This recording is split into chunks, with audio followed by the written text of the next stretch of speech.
Jadi orang tuh seperti kelelep gitu ya, kalau istilahnya banjir, orang tuh seperti drowning, tenggelam lah begitu. Padahal kan kita diciptakan oleh Allah bisa berenang sebenarnya, bisa menyesuaikan diri dengan situasi, selama kita berpegang teguh kepada nilai-nilai Islam.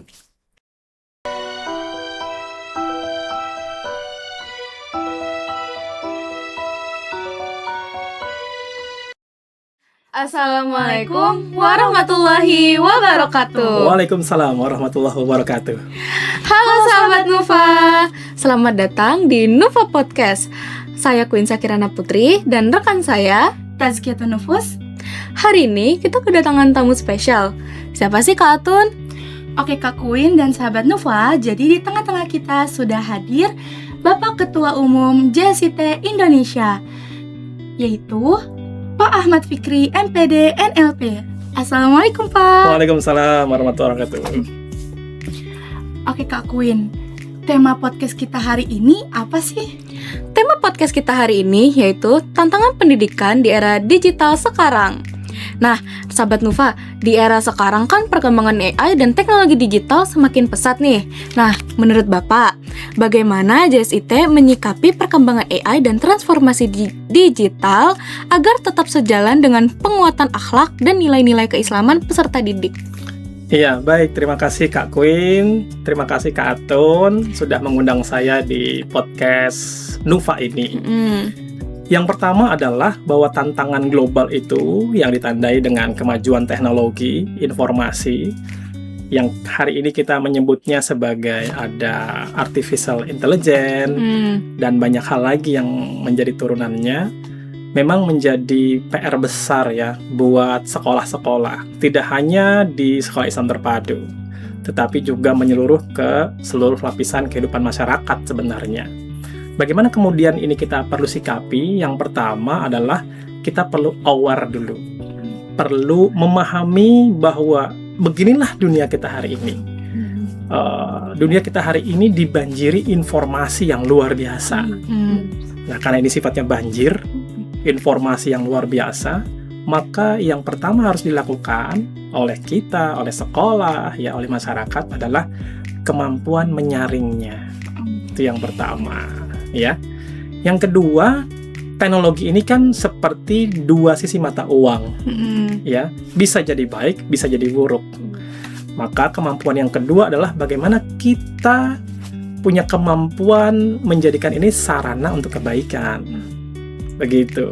Sarana apa saja, bisa menjadi sarana belajar, ya, bisa menjadi sarana dakwah, ya, bisa juga menjadi sarana bagaimana kita menebarkan hal-hal yang positif.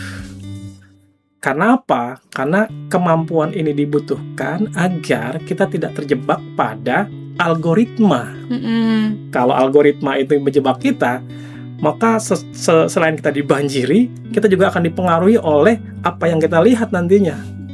Gitu, ya kan? Nah, yang terakhir, yang ketiga adalah kita mensikapinya di sekolah-sekolah dengan mengajarkan para peserta didik untuk menjadi warga net yang berakhlakul karimah. Jadi nggak langsung spontan komen gitu kan, tidak saling membuli gitu kan, kemudian apalagi saling menyalahkan, atau yang paling berbahaya adalah belum kita saring kebenaran berita ini, kemudian kita menjadi penyebar hoax gitu. Apalagi kira-kira? Oke, selanjutnya Kak Atun. Oke, untuk selanjutnya berbicara tentang hubungan daya saing global dengan penguatan identitas keislaman, Pak. Bagaimana sih menurut Bapak strategi JSIT dalam mempersiapkan peserta didik agar mampu bersaing secara global, namun tetap memiliki identitas dan karakter keislaman yang kuat? Iya, bahwa persaingan global hari ini memang menjadi PR besar ya buat bangsa kita, buat negeri kita. Indeks competitiveness yang dikeluarkan terakhir itu ya belum menggembirakan hasilnya buat kita, karena ada 3 faktor utama yang masih perlu kita kejar. Yang pertama adalah masalah kompetensi. Kita ini dibanding negara lain ya terhitung belum dianggap kompeten ya. Mungkin karena kemajuan teknologi yang ada belum dibarengi dengan kemampuan kita sebagai warga negara, kita sebagai pelajar untuk bisa menjadikan itu tools untuk memajukan diri kita, meningkatkan prestasi kita. Yang kedua adalah sikap kerja, ya, sikap kerja yang tangguh, yang tahan banting gitu kan, yang disiplin. Ini masih belum. Ya, kita kalau melihat kedisiplinan kerja kita kan kayaknya masih PR ya. Masih perlu diperbaiki. Teman-teman bisa lihat di ruang kelas bagaimana teman-teman seperti apa, ya kan, sikap belajar juga pasti seperti apa. Yang ketiga adalah kerjasama. Ya, kolaborasi ini belum menjadi habit kita. Kita nih di Indonesia nih kalau kerja, kalau berkumpul atau misalnya berorganisasi, itu lebih sering bersaingnya, bukan kerjasamanya. Nah, 3 bagian inilah yang jadi PR kita. Kalau 3 bagian ini kita bisa berhasil mengelolanya, ya, insya Allah pada tingkat global kita akan bisa bersaing. Yang pada akhirnya 3 inilah yang sebenarnya diajarkan sejak awal oleh Islam. Ya kan? Disiplin, kemudian berjamaah, kerjasama itu kan berjamaah sebenarnya. Dan masalah kompetensi, masalah keahlian itu juga bagian yang tidak terpisahkan bagi seorang muslim. Allah Subhanahu wa taala kan sudah mengingatkan ahsanu amala, itqanul amal. Jadi kompetensi itu harus dibarengi dengan sesuatu yang mendekati kesempurnaan lah gitu kira-kira. Kalau kerja totalitas, bukan kerjaan yang terbatas. Oh, kerjaan saya cuma diminta 5 nih, ya udah 5 aja selesai. Kalau diminta 5, gimana caranya kita pikirin bisa jadi 10. Nah, itu Indonesia belum seperti itu, gitu kira-kira. Berarti memang dari awalnya itu daya saing global dan cara kita untuk menggapai untuk beriringan di daya saing global itu memang sudah berhubungan langsung dengan identitas keislaman ya Pak. Yes, betul. Karena seorang muslim yang baik, dia pasti akan menampilkan performance yang paling maksimal. Tadi saya sebutkan ya, ahsanul amala, itqanul amal tuh begitu kira-kira. Kenapa? Karena sejak awal kita kan ini penciptaan terbaik dari Allah Subhanahu wa taala. Kalau udah diciptakan sebagai makhluk yang terbaik, mengapa tidak kita juga menampilkan jati diri, kompetensi, ya, sifat-sifat baik yang memang pada akhirnya orang akan melihat, oh iya, ini Islamnya benar. Oh iya, beginilah Islam. Kalau kita sebagai muslim tidak menampilkan itu, akhirnya kan orang menyalahkan Islamnya nih, gara-gara pakai hijab nih jadi kurang lincah, nih gara-gara pakaiannya lebar nih jadi performance-nya terbatas kan gitu. Padahal kan nggak harus begitu kan, gitu kira-kira. Harus ditunjukkan ketika kita berbusana muslimah, ketika kita rajin baca Quran, justru kita harus menjadi memiliki energi yang lebih powerful dibanding yang lain. Gitu. Jadi memang sangat dekat sekali antara persaingan antara dunia yang hari ini dengan keislaman. Itu satu paket menjadi sebuah ekosistem. Salah satunya tidak terpenuhi, ya kita nggak bisa survive, apalagi bisa berkompetisi. Gitu. Wow.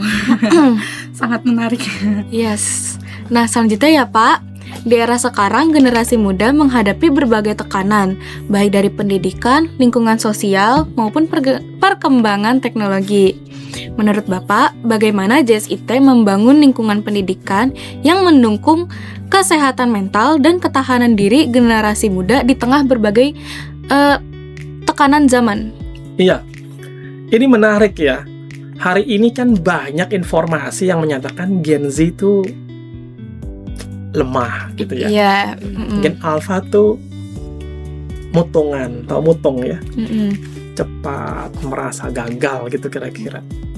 Saya secara pribadi sebenarnya nggak setuju. Kenapa ya? tuh Pak? Karena kan era itu, istilah itu kan diciptakan oleh Barat sebenarnya. Ditambah dengan tadi banjir informasi. Jadi orang tuh seperti kelelep gitu ya. Kalau istilahnya banjir, orang tuh seperti drowning, tenggelam lah begitu.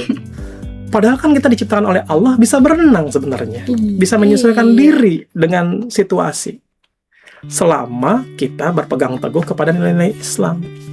Misalnya, ya, kan kita pernah belajar ya, ada salah satu hadis mengatakan, janganlah kamu mengatakan apa-apa yang kamu dengar, apa-apa yang kamu ketahui. Ini baru baca atau baru lihat medsosnya aja udah langsung share, udah langsung komen. Padahal dalam Al-Quran jelas fatabayyanu, ditelusuri dulu tuh. Ya, kalau ditelusuri nggak ketemu, berarti kita nggak boleh judgement. Oh, nggak ketemu nih, apalagi ketemu. Oh, pas ketemu ternyata, oh bener nih dia korupsi. Itu pun bagi seorang muslim hendaknya menutup aibnya. Maka Allah akan tutup aibmu, gitu. Jadi yang kemudian dilakukan oleh sekolah-sekolah Islam terpadu adalah tadi meningkatkan keimanan, ketakwaan, belajar ngaji, belajar Quran, sholat berjamaah, ya berbuat kebaikan, itu bagian dari peningkatan keimanan. Yang kedua, harus punya ilmu cara menyaringnya tadi. Ya, cara menyaring sebelum sharing itu juga harus ada ilmunya. Yang ketiga, senantiasa istilahnya membiasakan diri untuk melihat segala sesuatu itu pada konteks atau cara yang positif. Positive thinking, positive feeling, positive motivation, gitu. Sehingga apapun yang kemudian masuk ke dalam diri kita, yang muncul FYP itu di handphone kita, itu tidak serta-merta mempengaruhi kita. Waduh, banyak koruptor nih. Ngapain sih kita harus bekerja keras gitu kan? Harus belajar. Ntar ujung-ujungnya dia juga kok yang menjabat. Ujung-ujungnya dia juga kok yang dapat pekerjaan. Siapa kemudian yang menjadi korban? Yang menjadi korban adalah orang yang memutuskan dirinya sendiri untuk mengambil peran tadi, untuk mengambil situasi tadi. Ngapain gua belajar? Ngapain gua kerja keras? Ntar ujung-ujungnya dia juga yang kaya. Pengambilan keputusan ini jadi satu bagian yang perlu dipelajari. Karena tidak pernah kita mengalami sesuatu sampai kita memutuskannya sendiri. Jadi kalau ada perasaan malas, masalah kesehatan mental, itu awal mulanya adalah karena kita menyetujui ya, dan mengizinkan sesuatu yang kurang baik itu dalam diri kita. Kalau kita tolak, ya, kita tidak mengizinkan, apaan sih berita? Udah pokoknya belajar yang benar, sholat yang rajin, ya kan? Hormati guru dan orang tua, insya Allah nggak akan pernah punya. Nah, gitu kira-kira. Ini kan satu skill ya, satu kompetensi juga tadi, bahwa oh iya ya, ternyata kalau kita tidak menyetujui informasi negatif itu dalam diri kita, nggak akan pernah terpengaruh. Kesehatan mental bergantung dari kekuatan mental. Kekuatan mental bermula dari kemampuan kita menolak hal yang tidak baik dan mudah menerima hal yang baik. Gitu kira-kira. Berarti dari semua tiga pertanyaan tadi, memang awal mulanya itu ada dari karakter pribadi siswanya. Iya, betul. Dan itulah yang dikembangkan oleh JSIT dalam proses pendidikan karakter dan keislaman, karakter Islam. Yes, betul. Sekolah Islam terpadu. Apa pengertian terpadu? Kan terintegrasi menjadi satu ekosistem. Tadi masalah pemikirannya, positive thinking, masalah perasaannya, positive motivation, ya kan? Satu lagi, bagaimana perasaan-perasaan yang ada itu juga menjadi satu hal yang positif, positive feeling.